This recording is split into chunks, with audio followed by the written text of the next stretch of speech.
Assalamualaikum warahmatullahi wabarakatuh. Waalaikumsalam warahmatullahi wabarakatuh. Jadi kami di sini dari mahasiswa Bangka PGSD semester 4 dengan maksud tujuan kemari adalah untuk wawancari Bapak untuk mengenai pertanyaan tentang supervisi. Apakah Bapak berkenan? Insya Allah sangat berkenan. Kalau untuk ada mahasiswa pasti semangat. Ya. Ya, terima kasih. Sebelumnya kami perkenalkan diri terlebih dahulu, dimulai dari saya Ahmad Pusahar. Saya Jadi Jevera, saya Nonita Hujana, saya Hujana Tenaria. Saya Muhammad Faras Koi. Dan coba Bapak perkenalkan diri. Iya. Baik, nama saya Sapaat SPD MSI. Ya, tahu SPD kan? Ya, Sarjana Pendidikan. Kalau MSI-nya? Saya. Nah, saya master segala ilmu. Jadi ilmu saya banyak, ilmu pramuka, ilmu kudu juga ada. Ilmu apa aja, ya, magister saya. Ya. Saya selaku kepala sekolah SD Ciracas 09 Pagi. Ya, di sini juga kepala sekolah SDN Ciracas 11 Pagi sebagai PLT buat sekolah. Ya. Terima kasih, selamat datang di SDN Ciracas 09 Pagi. Silakan. Jadi bisa dideskripsikan terlebih dahulu masih sekolah ini. Ya. Sekolah ini tadinya sekolah tua tahun 1977 sudah dibangun, kemudian rehab total pada tahun 2017. Rehab total 4 tingkat ya. Sekolah ini berada di Jalan Raya Sentek, RT 10 RW 3, Kelurahan Ciracas, Kecamatan Ciracas, Wali Kota Administrasi Jakarta Timur. Ya. Jumlah muridnya di sini ada 12 rombel.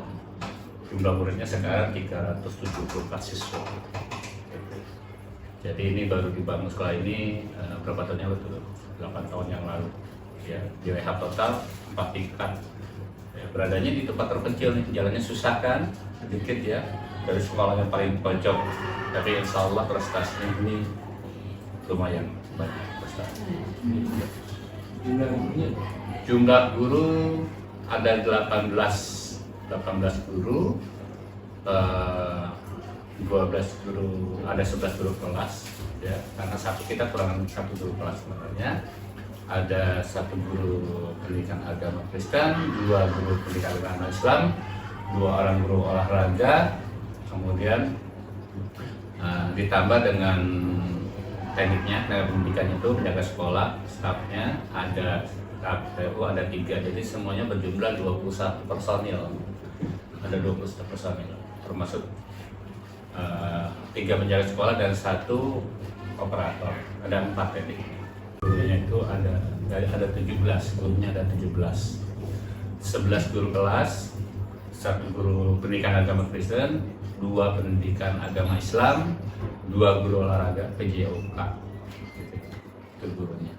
Ditambah 4 tenaga pendidik. Lalu untuk kepala sekolah sendiri biasanya tugasnya apa itu?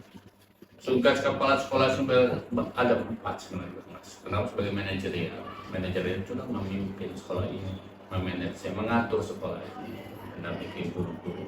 Tugasnya ya, keadaan sekolahnya termasuk mengatur guru-guru. Dan di situ adanya perencanaan sebetulnya adanya mengorganisasi guru-guru sesuai dengan bidang-bidangnya. Buat melaksanakan kebijakan dari pemerintah maupun kebijakan yang ada di sekolah ini juga dilaksanakan. Kemudian mengontrol semua kegiatan yang ada di sini. Jadi nggak harus seenaknya di sini, nggak lepas kembali. Ada tata tertib di sini, ada tertib, ada aturan, mengikuti aturan, kontrol. Ya, tugas sebagai manajerial itu di sini ada tugas pokok fungsi kepala sekolah itu ada.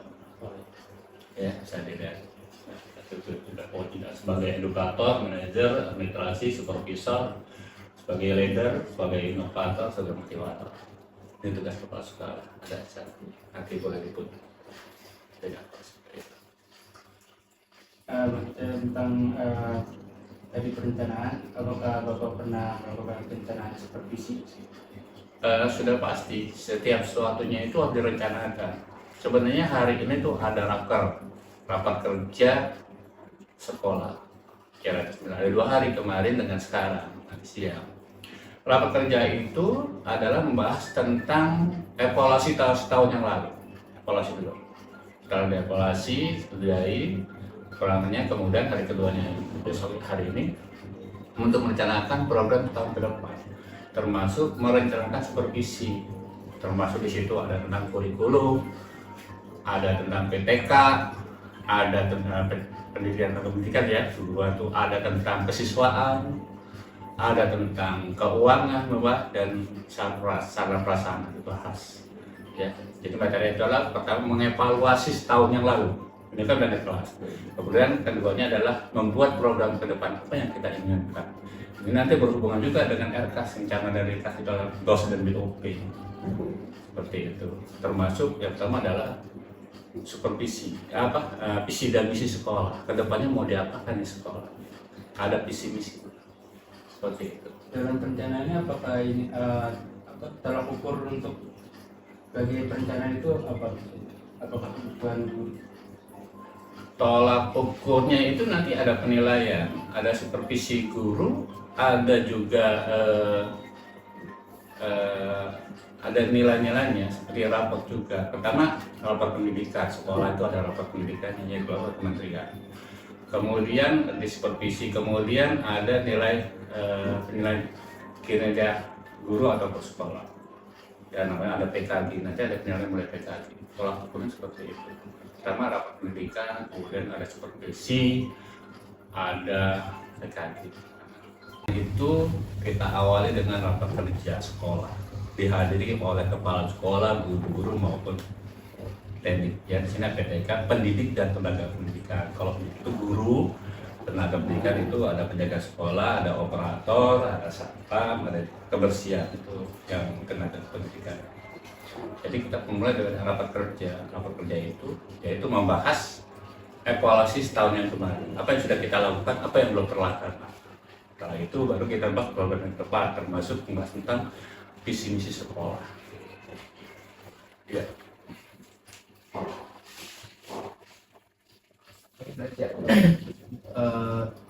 Membahas tentang supervisi tadi. Ya. Dalam sebelum Bapak melakukan perencanaan supervisi ini, Bapak ada acuan atau pedoman? Ya, ada. Supervisi itu ada 8 indikator untuk mulai supervisi di situ ya. Sini ada supervisi ya.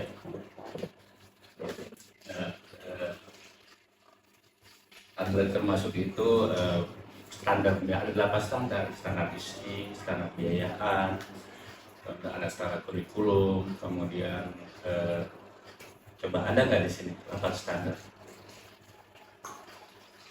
Itu nanti ada penulis itu masih banyak lagi kriteria yang lain seperti itu.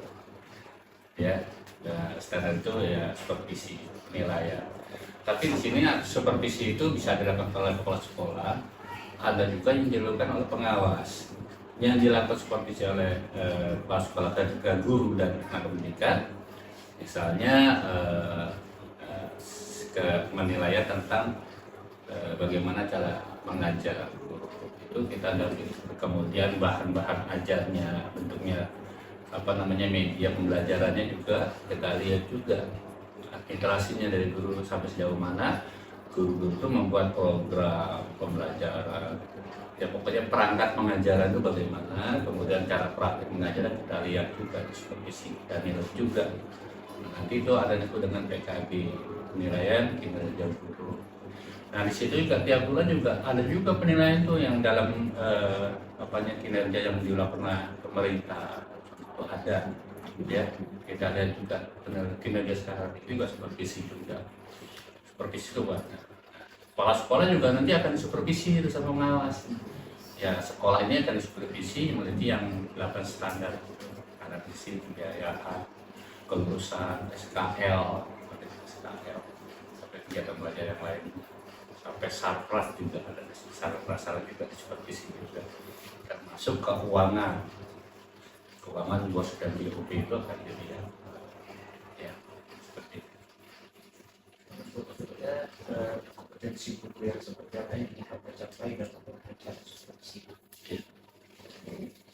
Kompetensi itu guru itu ada 4. Kompetensi periodik, tahu nggak apa ya? Pernah dengar nggak di pelajaran di masa itu? Situasional, terus pedagogi, terus apa lagi? Yang 4 itu guru.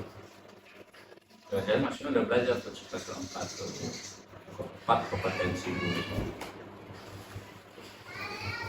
Apa aja? Sosial, kompetensi sosial, apalagi? Tadi apa? Pertama kompetensi profesional. Guru itu harus profesional, ya, karena juga ada punya pendidikannya kan pendidikan guru bagi profesi, ya. Profesinya sebagai guru harus profesional, ya. Kemudian pedagogi dia kan punya ilmunya perguruan sesuai yang linear, jangan nanti ngajar di kelas yang dibahas tentang silat aja, silat itu urusan dulu olahraga itu, silat atau yang lainnya ya sesuai dengan fokusnya. Kemudian ada sosial kompetensi. Satu lagi apa? Coba cari di situ kompetensi guru yang 4 itu ada apa? Dan nanti kalau ada apa-apa cari di Google. Jadi satu lagi. Kalau siapa? Iya dia belajar dia tahu nanti kalau dikasih tahu nanti lupa, kalau mencari sendiri kan jadi nanti waktu akan ingat kompetensi guru itu apa saja. Iya, basic pribadi. Jadi kepribadian guru itu ya dia mencerminkan pribadi yang baik, ya, yang punya 2 kepribadian, nanti kan seperti itu. Ya nggak zamanan lagi juga lah, ya nggak, jangan takut di sini, saya nggak tahu, paling menggigit, nggak ya. Apalagi? Bapak kalau boleh tahu Bapak sudah berapa lama menjabat sebagai kepala sekolah? Sebagai kepala sekolah atau jadi guru?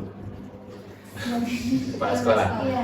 Saya diangkat jadi kepala sekolah tahun 2018. Berarti udah berapa tahun? Sudah 6 tahun ya, hampir 6 tahun, Oktober 2018. Ya, pertama saya tuh di Tambora 1 tahun, Jakarta Barat, jauh ya, lumayan jauh. Kalau di sana, di sini udah 5 tahun, hampir 5 tahun. Kalau jadi guru sudah 33 tahun. Tahun 91 awal saya udah diangkat jadi PNS. Tahun 90 saya udah jadi guru. Berarti udah 34 tahun ya. Saya juga guru, kepala sekolah itu hanya tugas tambahan. Jadi saya juga punya, kalau nggak ada guru nggak masuk, misalnya ada guru, saya juga ngajar juga kadang-kadang kan gitu juga. Ya, tambah aja kepala sekolah. Seperti itu. Jadi kepala sekolah sudah berapa?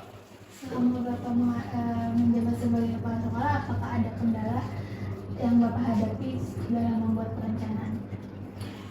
Kendala itu pasti ada. Setiap suatu pasti ada kendala. Tapi bagaimana kita menyikapi, menyelesaikan kendala tersebut, ya? Karena kita tidak sendirian ini.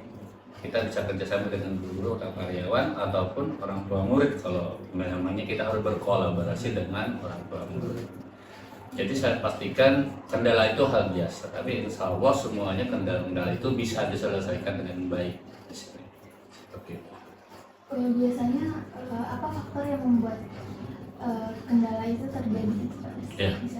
Satu contoh gini, kendala yang tentang pendidikan siswa ya.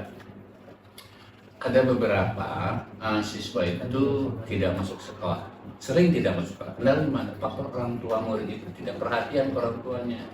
Biasanya berapa pecah keluarga kebanyakan ini. Kemudian ada yang masalah dengan keluarga anak terbawa sampai dia harus pulang kampung, akhirnya nggak bisa sekolah lagi.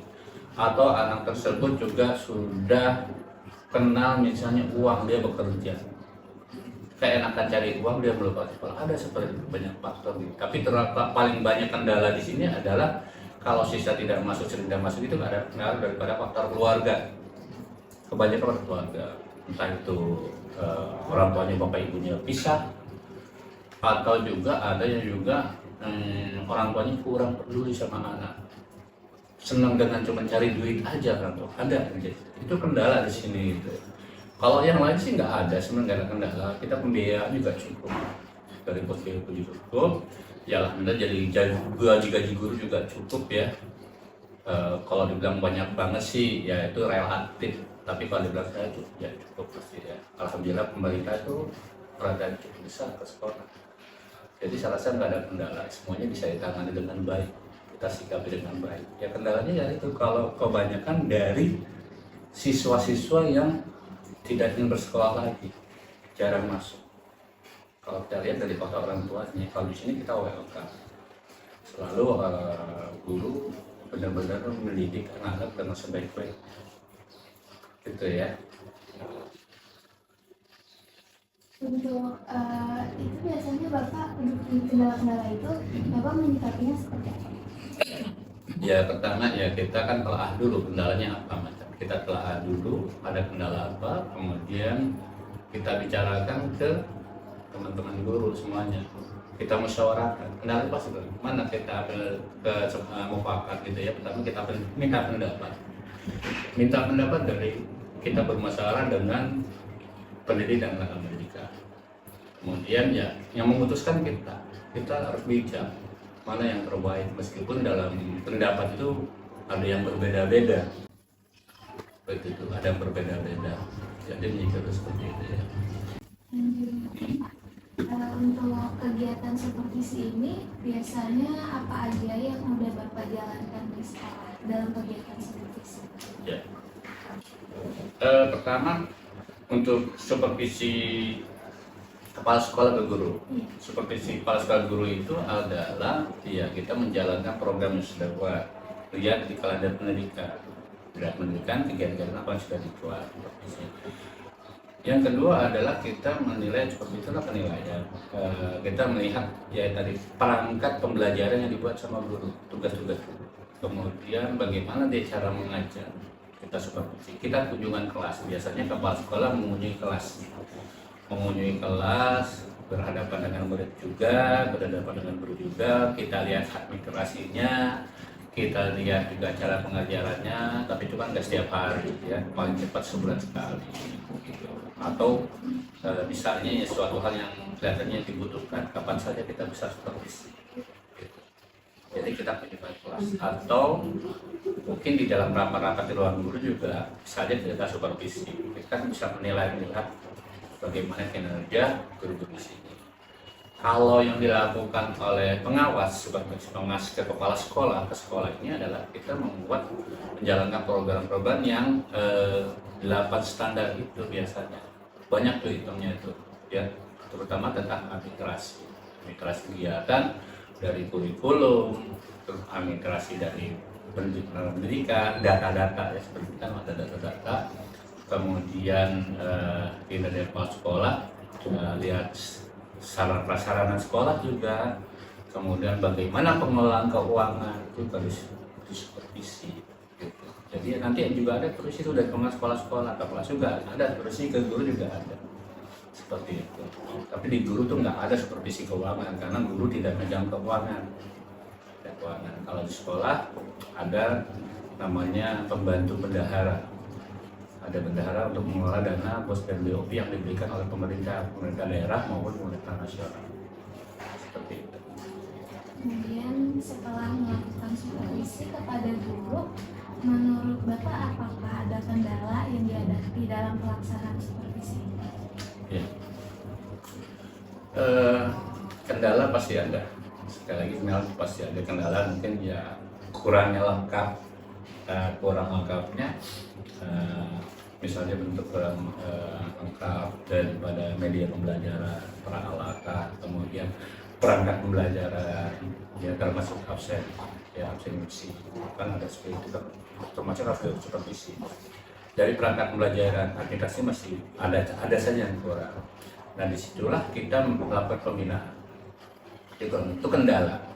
Kemudian sistem mengajar yang salah, kadang-kadang guru terlalu monoton dengan cara mengajar kurang variasi. Maka disitulah kita memberikan masukan ke guru-guru supaya bisa meningkatkan kompetensi dia sebagai guru.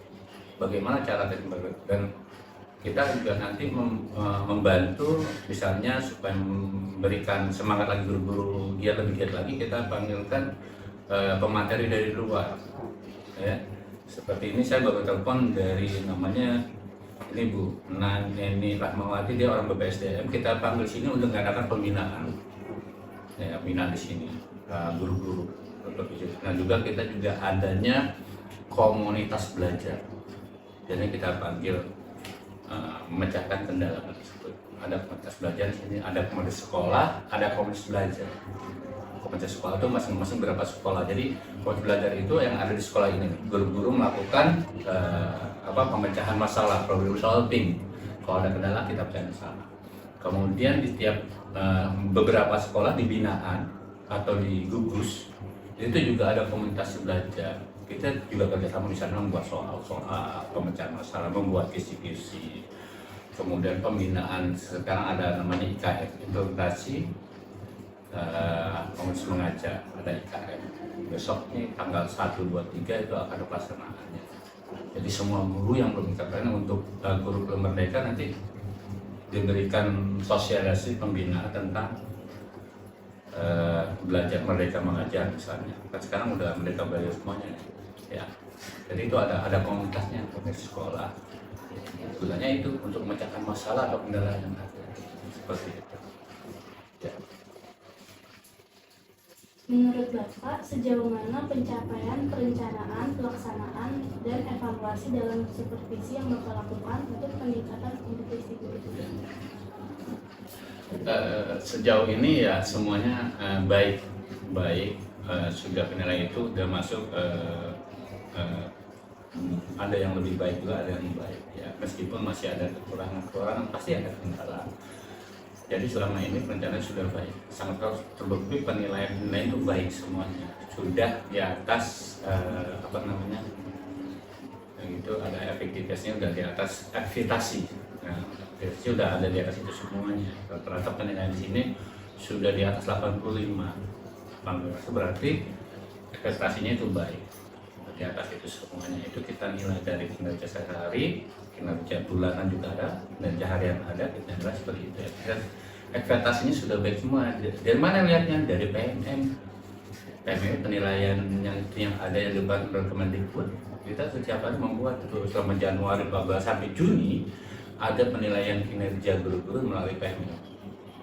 Di situ kita lihat, dan secara yang dari kementerian, dari sekolah sendiri juga kita buat juga penilaian. Kita lihat mana kekurangannya, mana kelebihannya kita minta bagikan. Di sini ada misalnya kelebihannya, ada guru penggerak, 2 guru penggerak, sebenarnya ada 2 guru penggerak ini bisa memberikan arahan ke teman-temannya, berbagi, saling berbagi, gitu. Itu lebih kekurangannya, misalnya ada kendala, ada guru yang nggak bisa mengerjakan, harus kita bantu. Kita buat kondusif, kita bantu apakah yang kesulitan. Jadi saling membantu semuanya. Jadi kendala-kendala itu, insya Allah semuanya bisa diselesaikan dengan baik.